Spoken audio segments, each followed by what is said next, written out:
एक समय की बात है। एक विशाल सागर के किनारे एक छोटा सा गांव बसा हुआ था। उस गांव में एक मछुआरा रहता था जिसका नाम राजू था।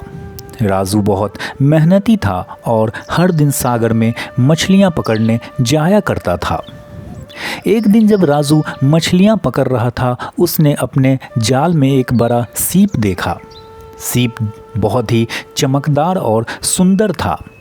राजू ने सोचा इसके अंदर कोई अनमोल मोती हो सकता है।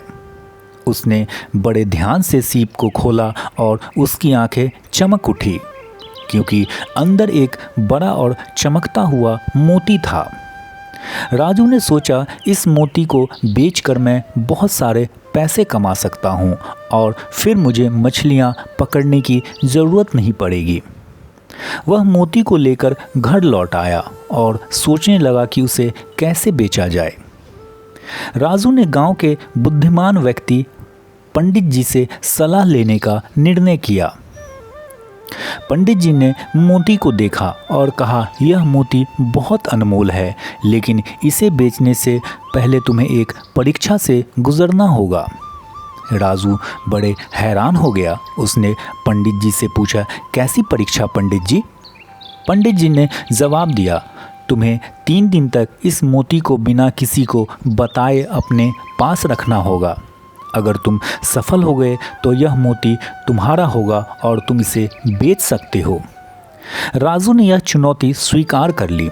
पहले दिन राजू ने मोती को अपने जेब में रखा और सारा दिन मछलियां पकड़ता रहा। उसने किसी को भी मोती के बारे में नहीं बताया। दूसरे दिन उसने मोती को अपने घर में छुपा दिया और अपने काम में लगा रहा।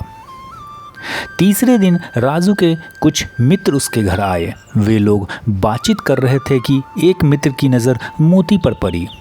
उसने राजू से पूछा, यह चमकदार चीज़ क्या है? राजू ने जल्दी से मोती को छुपा लिया और कहा, यह कुछ नहीं, बस एक साधारण सी चीज़ है। 3 दिन पूरे होने के बाद राजू पंडित जी के पास गया और उसने बताया कि उसने मोती के बारे में किसी को नहीं बताया। पंडित जी ने मुस्कुराते हुए कहा, अब यह मोती तुम्हारा है। तुमने अपनी ईमानदारी और धैर्य का परिचय दिया है। राजू ने मोती को बेचने का फैसला किया और उसे बहुत अच्छे दाम मिले।